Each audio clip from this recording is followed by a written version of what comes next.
The sound of expensive cutlery scraping against fine china filled the dining room of my family's mansion as I pushed my food around my plate, trying to tune out my sister Olivia's latest speech about her corporate achievements. And then she announced, swirling her red wine, "The board unanimously approved my proposal for the Asian expansion.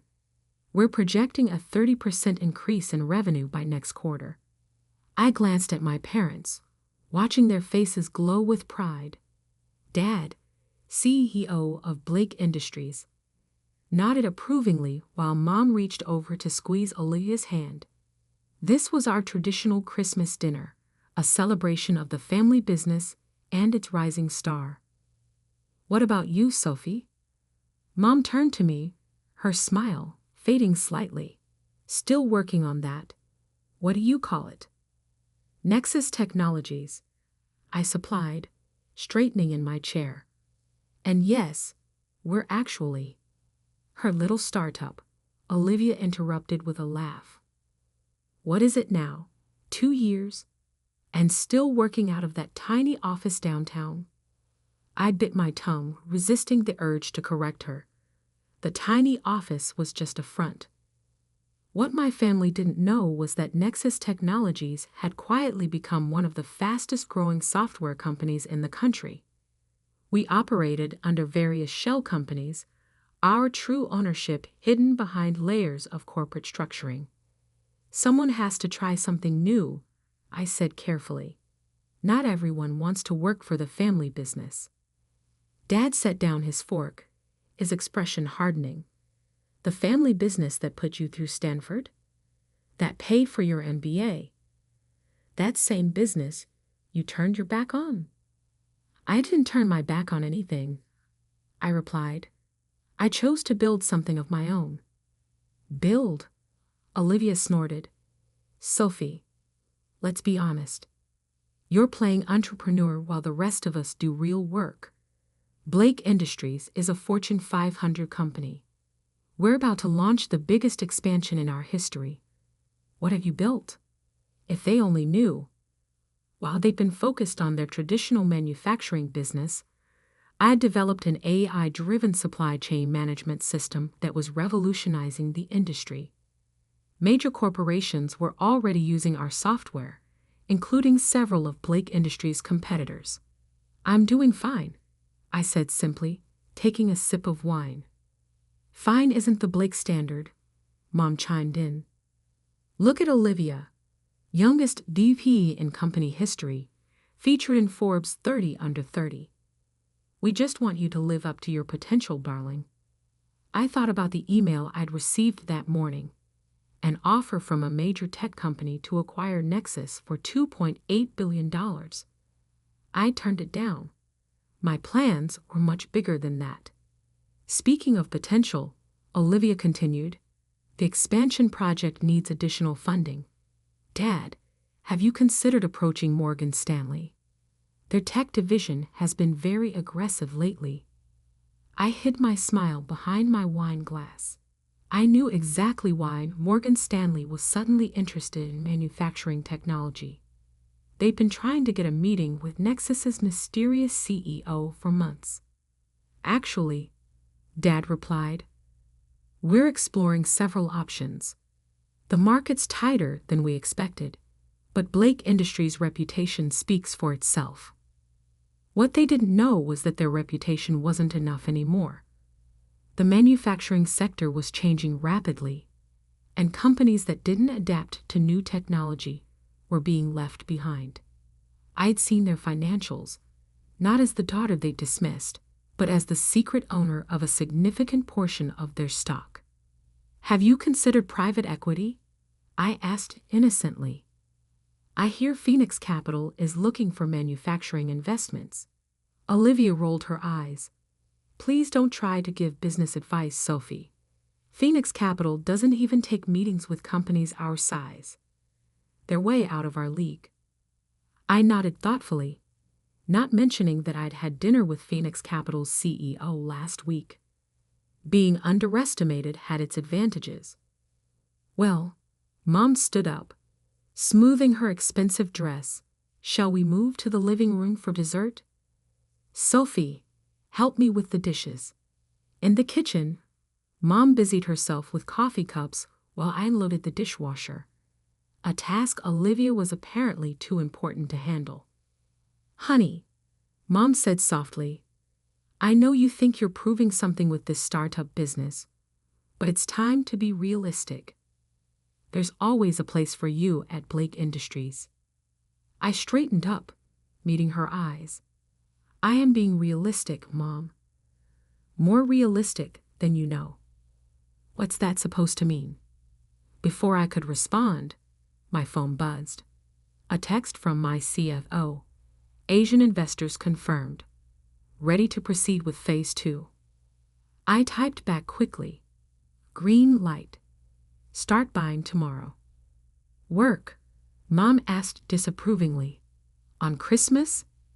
Something like that, I replied, pocketing my phone. The market never sleeps. Back in the living room, Olivia was holding court again, detailing her plans for Blake Industries' future. I settled into an armchair, half listening as she outlined initiatives I knew would never materialize. Their company was already in trouble, though they didn't realize it yet. By this time next year, she declared, we'll have offices in Singapore, Shanghai, and Seoul. The Blake name will be global. Assuming the funding comes through, I murmured. What was that? Dad asked sharply. Nothing, I smiled, just thinking out loud. Later that night, in my penthouse apartment, not the small downtown office my family thought I lived above, I reviewed the latest reports from my team. Nexus had already secretly acquired 43% of Blake Industries stock through various subsidiaries. Tomorrow's buying spree would put us over 51%. My phone lit up with another text, this time from my assistant. Board meeting scheduled for next week. All major shareholders will be present. Perfect, I replied. Time to introduce the real CEO of Nexus Technologies. I walked to my floor-to-ceiling windows, looking out over the city lights. Somewhere out there, my family was probably still congratulating themselves on their business acumen, still pitying their failure of a daughter who couldn't cut it in the real corporate world. In 1 week, they would learn how wrong they'd been. In 1 week, they would discover that the daughter they dismissed had built something far bigger than they could imagine. In 1 week, everything would change. I poured myself a glass of the same expensive wine we'd had at dinner, but this time, I allowed myself to smile. Let them laugh. Let them mock my pathetic startup. Their reaction when they discovered the truth would be worth every condescending comment, every dismissive glance, every family dinner spent biting my tongue. After all, revenge is a dish best served with a controlling interest. The week after Christmas passed in a blur of stealth acquisitions and strategic meetings. From my real office, the entire top floor of a downtown skyscraper, I watched as Nexus Technologies systematically gained control of Blake Industries through carefully orchestrated stock purchases. We've crossed the threshold, my CFO, Michael, announced during our morning briefing. 51.3% ownership as of market close yesterday. Blake Industries is effectively ours. I nodded, studying the real-time stock ticker on my wall. Blake Industries' share price had been declining steadily, a fact my family seemed determined to ignore. Their outdated manufacturing processes and resistance to technological innovation had left them vulnerable. What's the status of their funding search? I asked, though I already knew the answer. Desperate, Michael smiled. Every major bank has turned them down. Morgan Stanley won't even take their calls anymore. They've scheduled an emergency board meeting for tomorrow. My phone buzzed, a text from Olivia. Family dinner tonight. Mandatory. Dad's orders. I smiled, knowing exactly why this dinner had been called. They needed to discuss the company's financial crisis, but they were too proud to do it anywhere but behind closed doors. Time to prepare for the final act, I told Michael. Make sure all our documentation is ready for tomorrow's board meeting. That evening, I arrived at my parents' mansion to find the atmosphere considerably different from Christmas dinner. Gone were the celebratory wines and smug speeches about expansion. Instead, tension hung heavy in the air as we gathered around the dining table. The situation, Dad began without preamble, is more challenging than we anticipated. Several key investors have expressed concerns about our technological infrastructure. Concerns? Olivia scoffed. They're being ridiculous. Our methods have worked for 40 years. I took a sip of water, watching them carefully. Maybe they're worried about competition from more innovative companies. Not you too, Olivia snapped. Just because you play with computers doesn't make you an expert on manufacturing. Actually, I set down my glass. I know quite a bit about modern manufacturing. For instance, did you know that automated supply chain management can reduce operational costs by up to 40%? That's exactly what we don't need, Dad interrupted. More tech talk. We need serious solutions. Like what? I asked innocently. Have you considered selling some shares to raise capital? Mom's fork clattered against her plate. Sell shares? This is a family company, is it? I pulled out my tablet, because according to public records, ownership has been shifting significantly over the past few months. Olivia leaned forward, her face flushing. What are you talking about? Various investment groups have been quietly acquiring Blake Industries stock. As of today, the Blake family only controls about 30% of the company. Dad stood up so quickly his chair toppled backward. That's impossible. I would know if someone was buying us out. Would you? I asked calmly.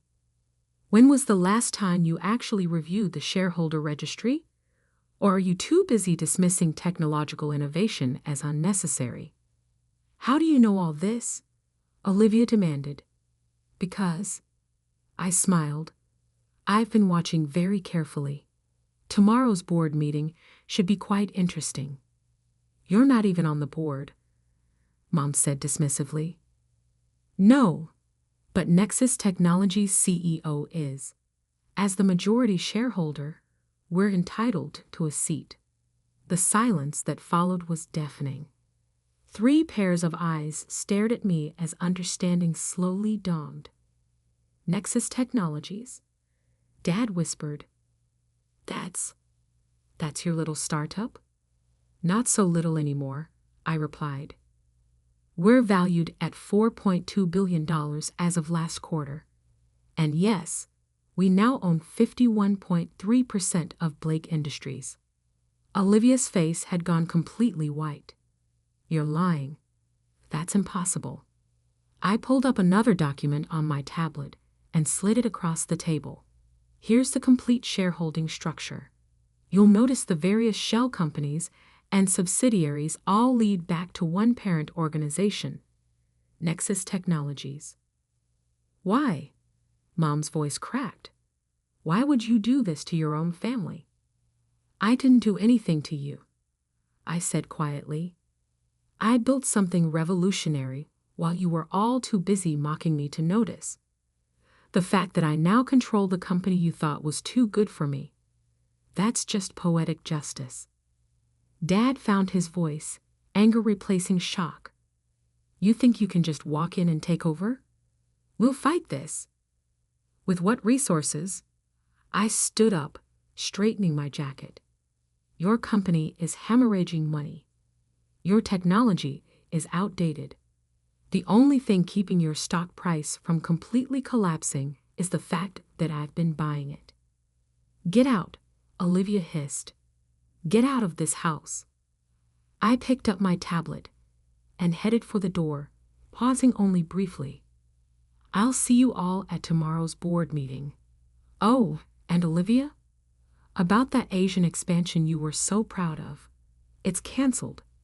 We have better plans for the company.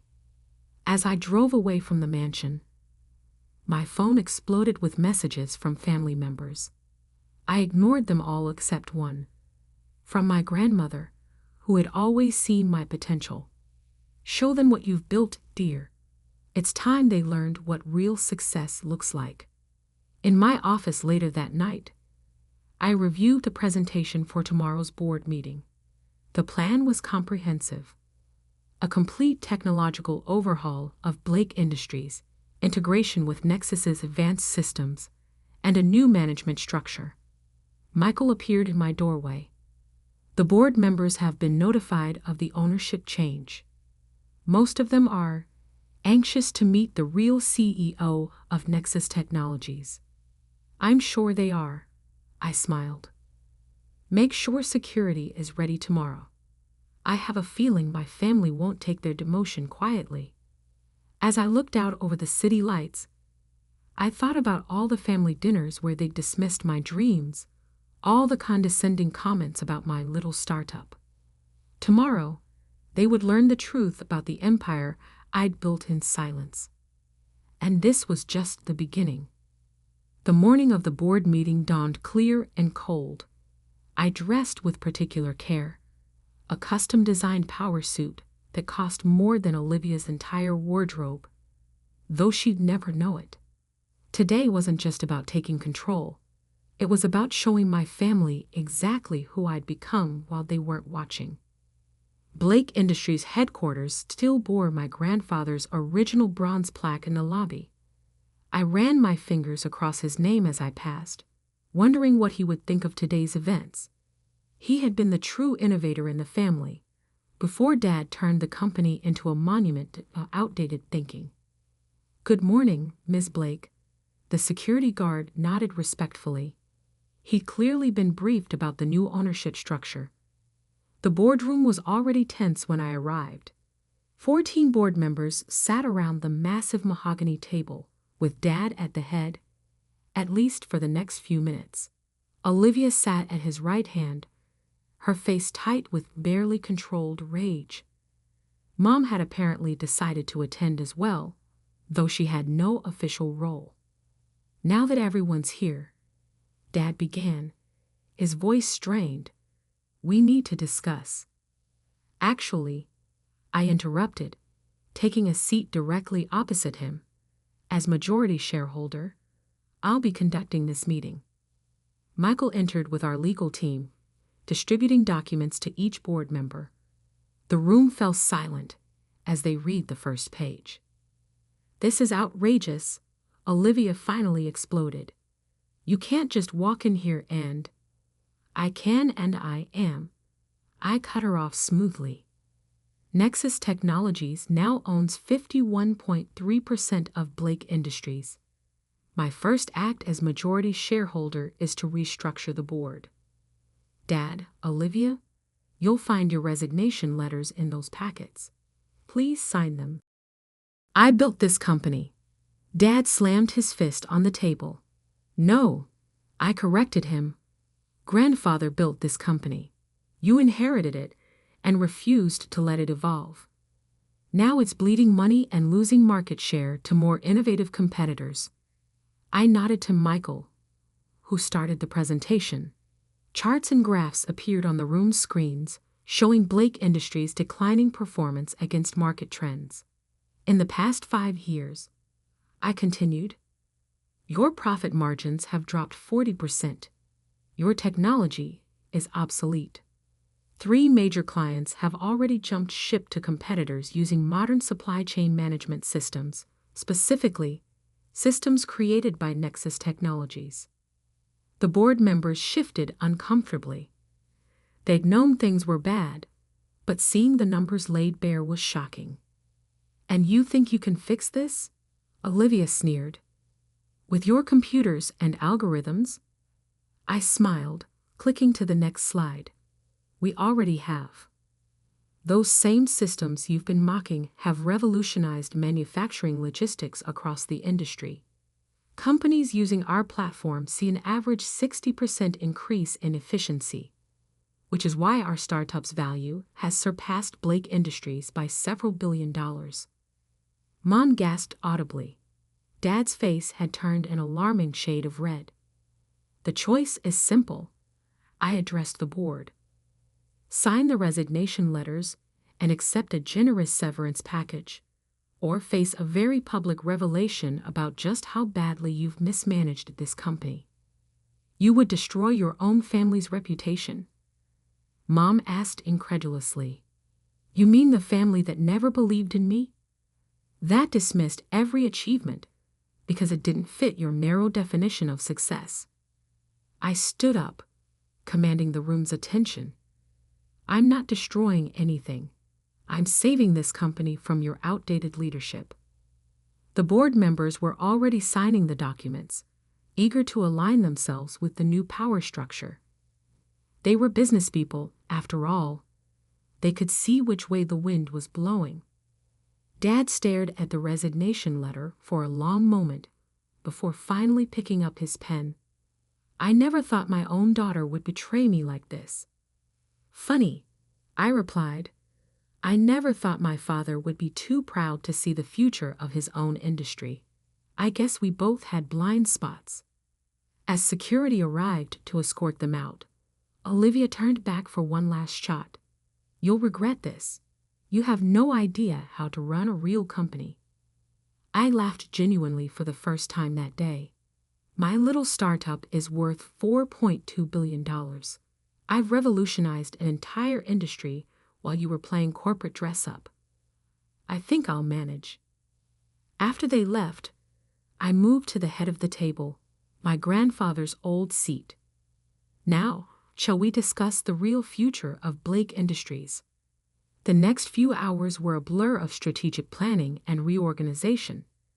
By the end of the day, Blake Industries had a new board, a new direction, and a new connection to the technological innovations that would save it. 1 week later, the business world was buzzing with the news. Techish Protevijiwi, REVAL Secret Empire.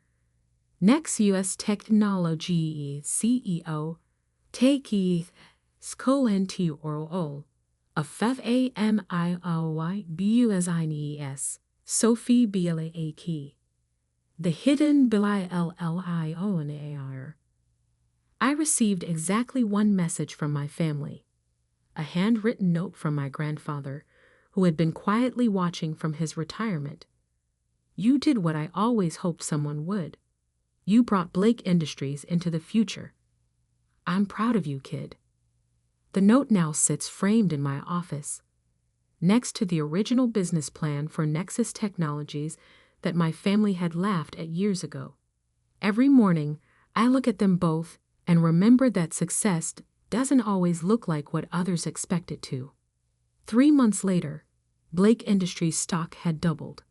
Our integrated technology platform was revolutionizing the manufacturing sector, just as I'd predicted. The board members who had so quickly switched allegiance were now falling over themselves to praise my vision. Dad and Olivia eventually tried to reconcile, of course, once the company's success became impossible to ignore. I received elaborate apologies, explanations about how they'd only wanted what was best for me, invitations to family dinners where they promised things would be different. I declined them all. Instead, I sent a simple response. The time for family dinners is past. If you'd like to schedule a meeting, please contact my office. We can discuss your future roles in the company, starting at entry level, of course. Everyone needs to learn the basics of modern manufacturing. They never replied. Now, 1 year later, I sometimes drive past our old family mansion, remembering all those dinners where they dismissed my little startup. The house seems smaller somehow, less imposing.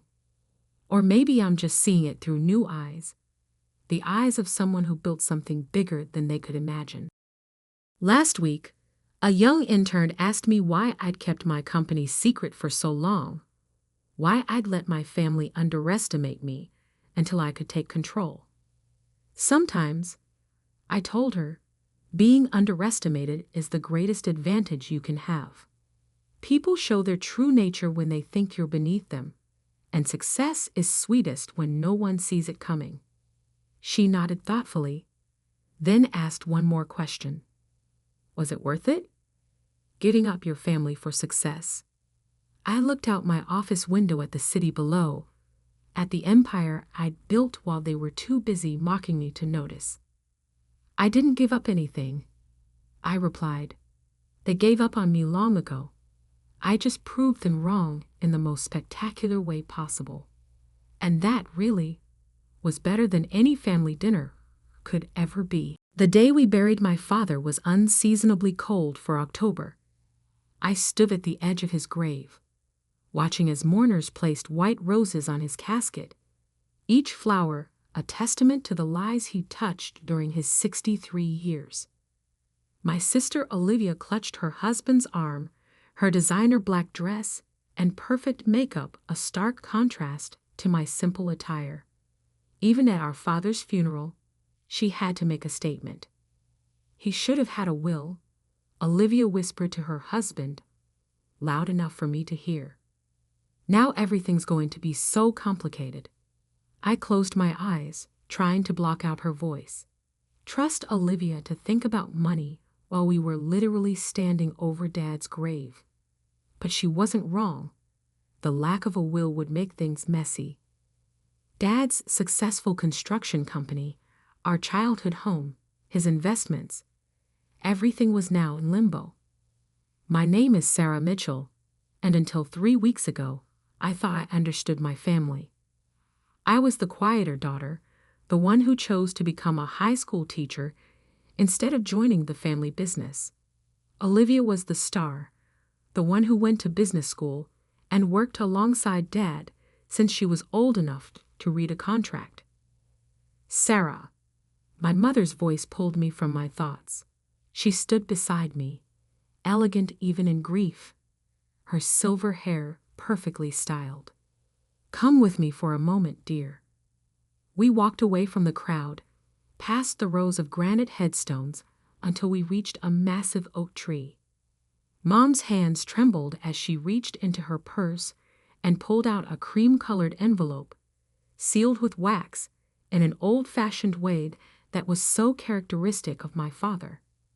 Your father wanted you to have this, she whispered, pressing the envelope into my hands. Open it when you're alone. And Sarah, she hesitated, her eyes meeting mine. Whatever you read, remember that your father loved you. Before I could respond, she turned and walked back to the funeral, leaving me holding an envelope that felt heavier than paper should. I slipped it into my purse, my mind racing with questions. Why me? Why not Olivia? And why did Mom look so worried? The wake was held at our family home, a sprawling Victorian mansion that Dad had lovingly restored over the years. I watched as Olivia commanded attention in the living room, sharing stories about working with Dad, about how she was his right hand at the company. Our relatives nodded approvingly. Of course, Olivia would take over the business now. It was what everyone expected. Sarah, darling, my Aunt Margaret approached, martini in hand. I hope you're not too worried about all this. I'm sure Olivia will take care of you. I forced a smile, feeling the envelope burn in my purse. I'm fine, Aunt Margaret. I have my own life, my own career. Yes, teaching, she said with a slight grimace. Well, it's admirable work, dear. Though your father always hoped you join the family business. I excused myself and escaped to Dad's study, the one room in the house that still felt entirely his. The leather chair behind his massive oak desk still held the impression of his frame. His reading glasses lay on a stack of contracts, as if he just stepped out for a moment. The envelope felt heavy in my hands as I finally pulled it out. The wax seal bore Dad's signet ring impression, the family crest he'd had specially made when the business took off. With trembling fingers, I broke the seal and pulled out several pages of Dad's distinctive handwriting.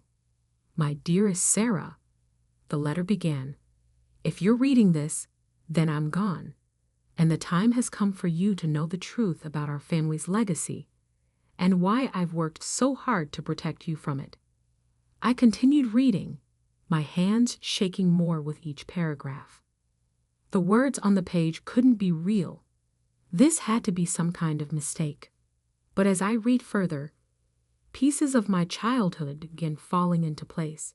Strange conversations I'd overheard, mysterious business meetings, and why Dad had been so insistent that I stay away from the company. A knock at the study door made me jump. "Sarah?" Olivia's voice called out. "What are you doing in Dad's study? The lawyers are here to discuss the estate." I quickly folded the letter and slipped it back into my purse. "Coming," I called out, my voice surprisingly steady despite the chaos in my mind.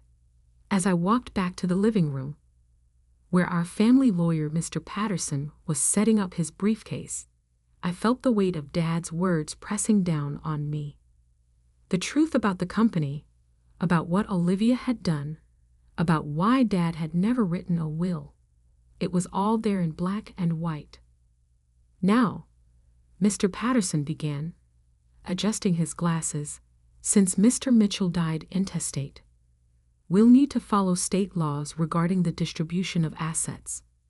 The company being the primary asset." I tuned out his voice, watching Olivia's satisfied smile. She had no idea what was coming. None of them did. Dad's letter had changed everything, and soon, very soon, our entire family would learn the truth about Mitchell Construction and the real reason behind Dad's sudden death. The afternoon dragged on as Mr. Patterson detailed the complex process ahead of us. Olivia took notes on her iPad, occasionally shooting me condescending looks as if to say, "Don't worry, I'll handle everything," if she only knew what was in that letter. Later that evening, as guests finally began to leave, Mom caught my eye from across the room. The look we shared spoke volumes. She knew what was in the letter. She knew that everything was about to change. I gathered my things and headed for the door, but Olivia stopped me. "Sarah, we need to talk about the company. I know you've never been interested in the business side of things, but we should discuss your shares. I'm thinking of buying you out. For a fair price, of course." I looked at my sister, really looked at her, and saw what Dad had described in his letter. The ambition, the calculation, the absolute certainty that she deserved everything. "We'll talk soon, Olivia," I said quietly. "There's a lot to discuss." As I drove home that night, Dad's letter safely tucked in my purse, I couldn't stop thinking about his final words. "The truth will cost us everything, Sarah. But it's time for justice. You're the only one I trust to make it right." Tomorrow, I would start digging. Tomorrow, I would begin unraveling the carefully constructed lies that our family fortune was built on. But tonight, I would mourn my father, not just his death, but the weight he carried all these years, protecting me while watching his beloved company become something he never intended. The truth would indeed tear our family apart, but as Dad wrote, sometimes destruction is necessary for redemption. The morning after the funeral, I spread Dad's letter across my kitchen table, along with years of newspaper clippings I'd gathered overnight. The Mitchell Construction story was one of local legend.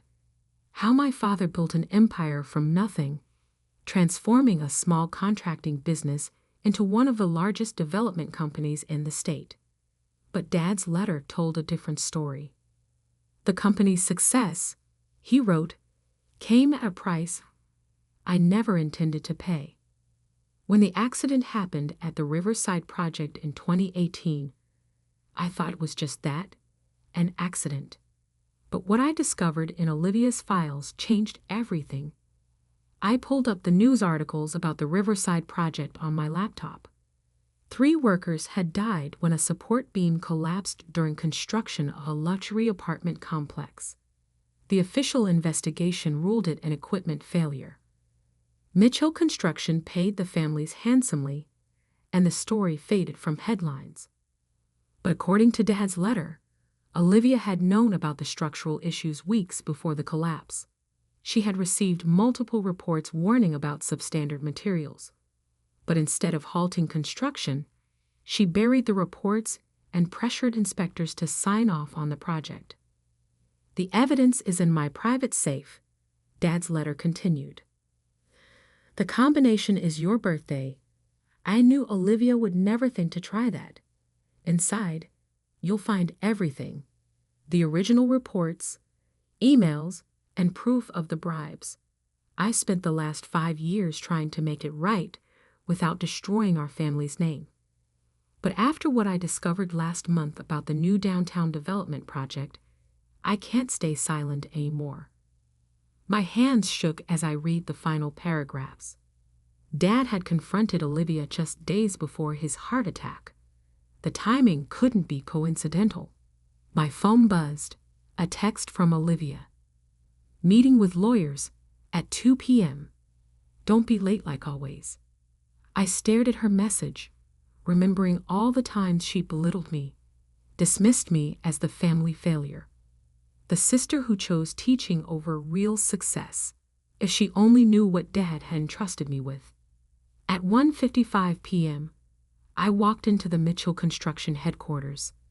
The 20-story building gleamed with success, our family name emblazoned across the lobby in gold letters.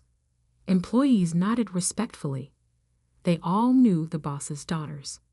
The conference room was already full. Olivia sat at the head of the table in Dad's old seat. Mom sat quietly beside her, while various lawyers and executives filled the remaining chairs. Sarah, how nice of you to join us, Olivia said, her tone dripping with condescension. We've already begun discussing the transition plan. I took my seat, noting how everyone deferred to Olivia.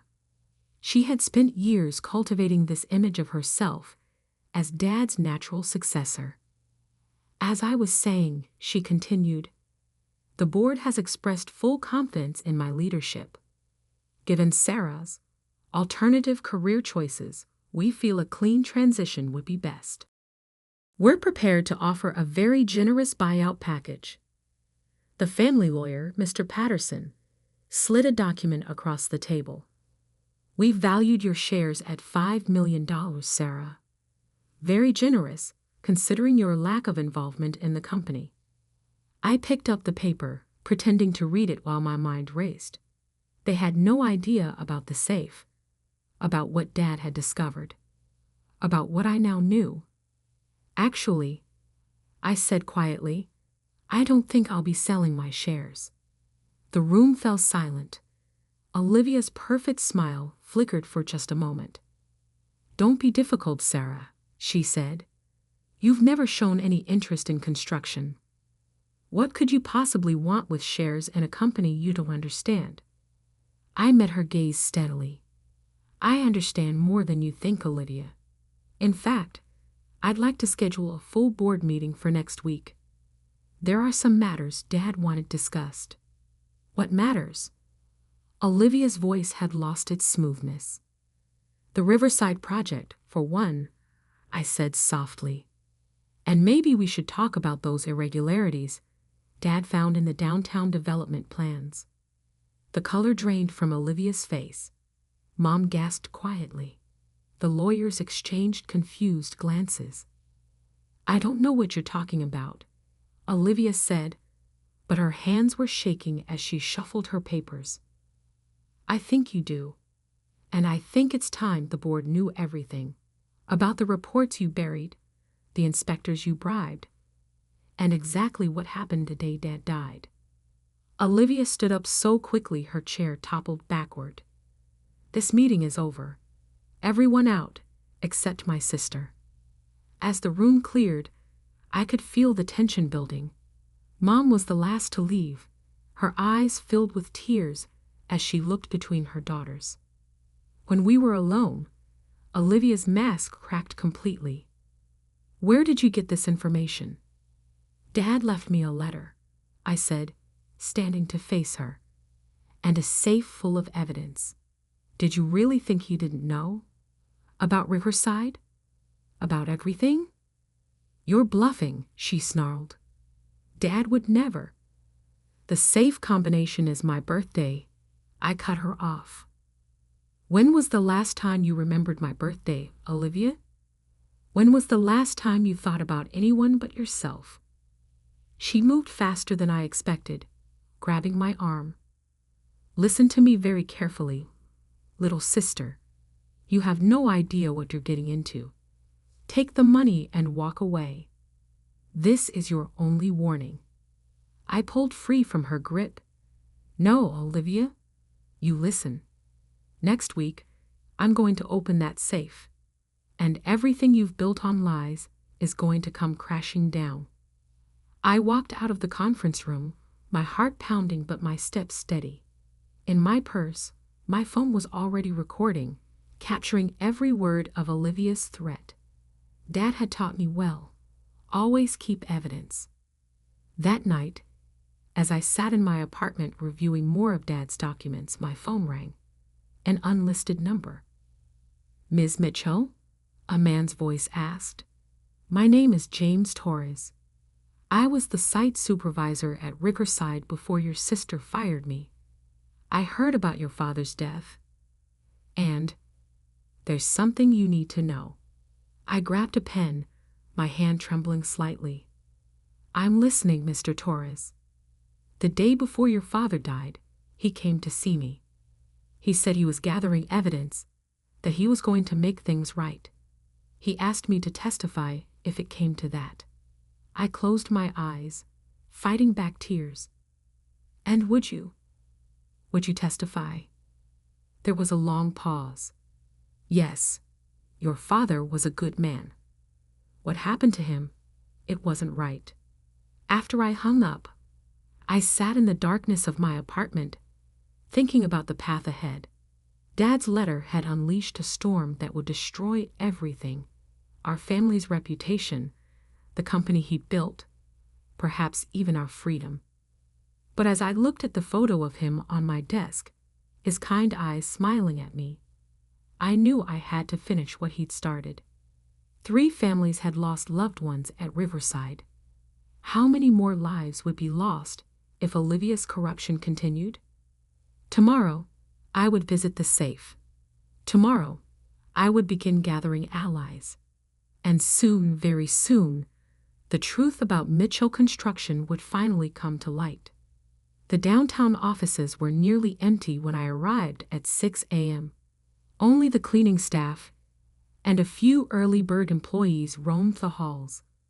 I took the executive elevator to Dad's private office on the top floor, my heart pounding with each ascending floor.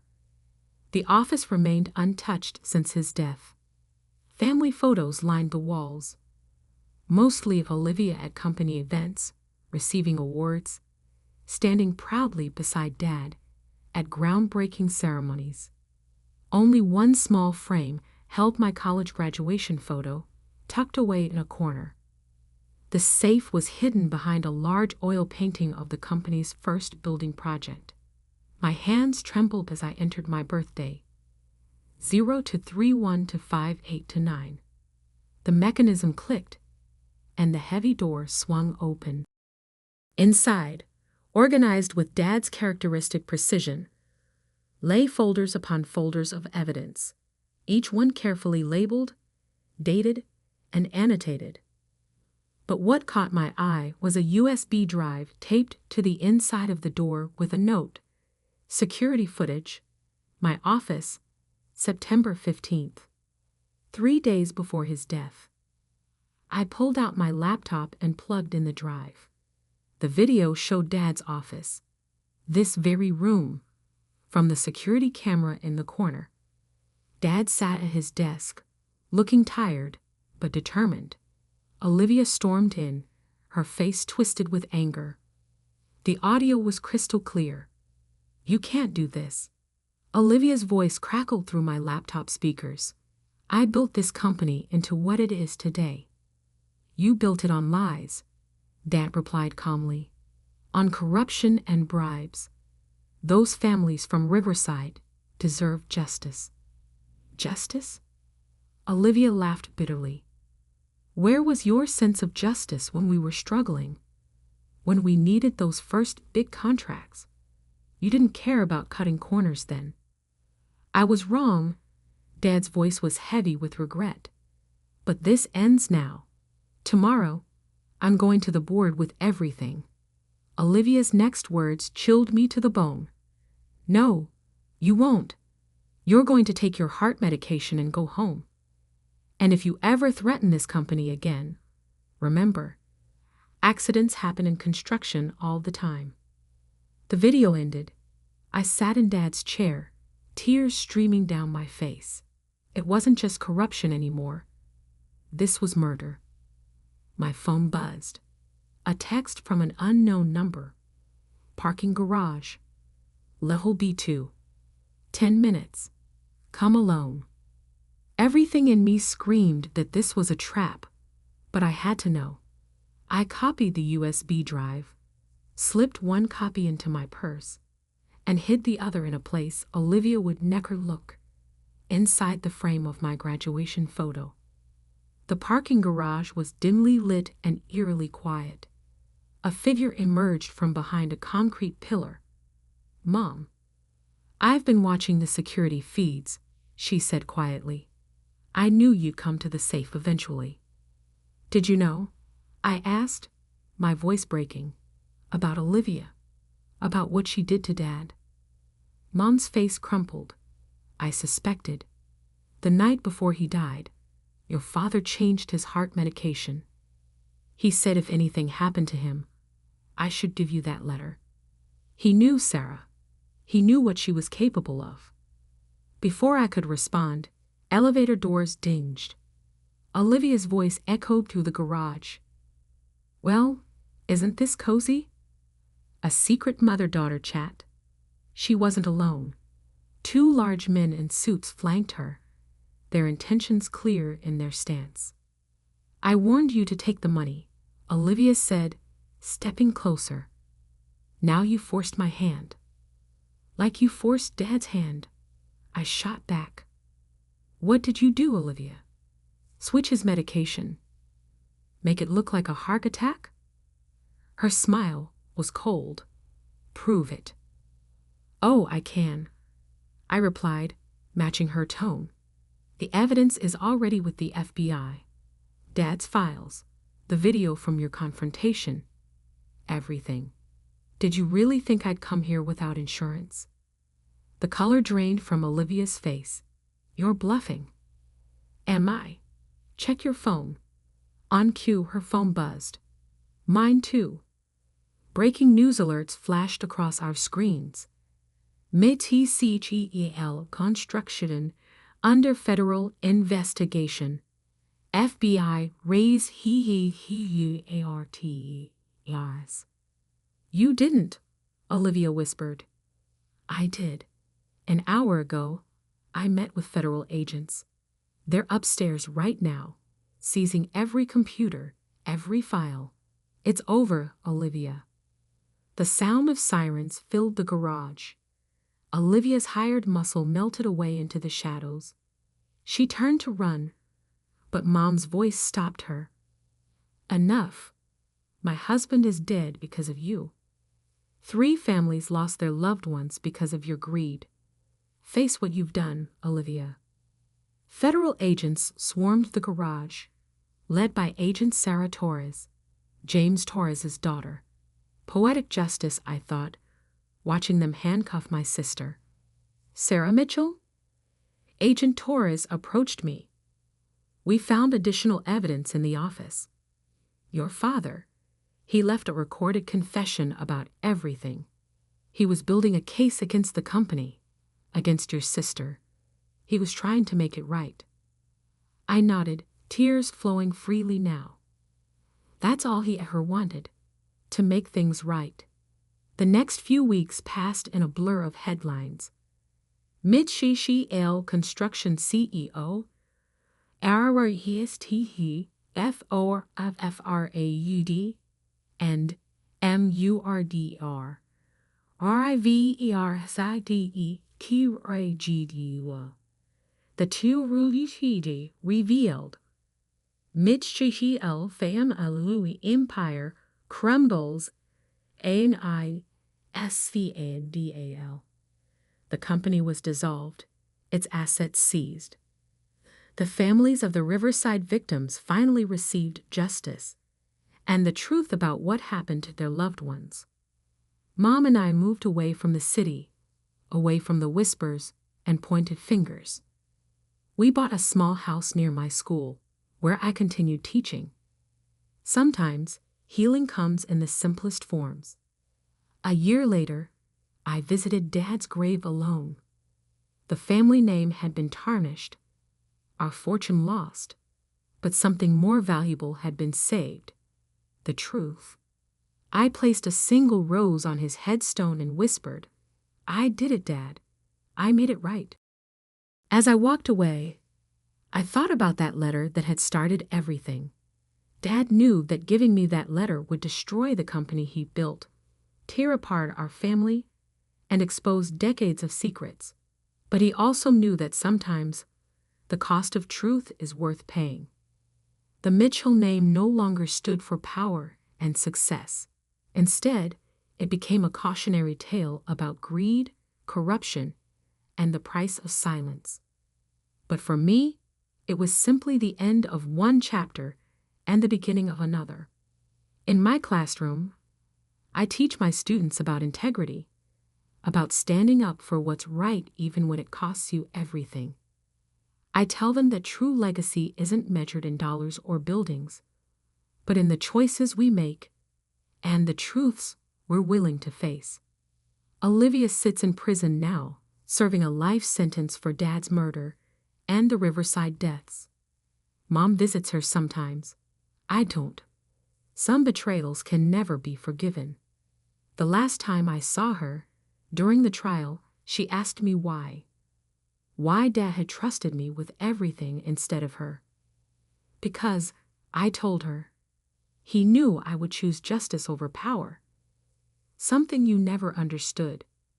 Now, years later, when people ask about the Mitchell construction scandal, I tell them the real story. Not about the money or the corruption, but about a father's final act of courage, entrusting his quiet daughter with the truth that would both destroy and redeem his legacy. Sometimes the most devastating secrets come in simple cream-colored envelopes, sealed with wax and love. And sometimes the strength to face those secrets comes from the most unexpected places, like a teacher who chose truth over fortune, justice over power, and peace over empire.